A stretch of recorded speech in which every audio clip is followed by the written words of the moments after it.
Hey guys, welcome back to my channel. In this video we are going to find out how to create screens and navigation in Adalo free plan. The link to Adalo will be in the description, so make sure to check it out. First, open your browser and go to the Adalo website. Once the page loads, log into your Adalo account.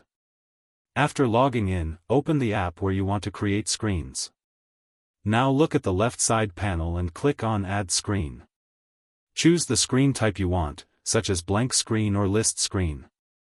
Once the screen is added, click on it to start editing. Now drag components like text, buttons, or images onto the screen. Adjust the layout by moving and resizing the components. To add navigation, click on a button or list item on the screen. Now go to the Actions or Link option in the settings. Select Link to Screen and choose the destination screen.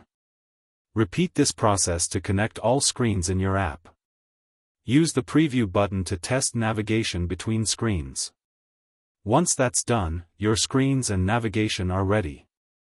I hope you liked the video. Don't forget to share and subscribe. See you in the next one.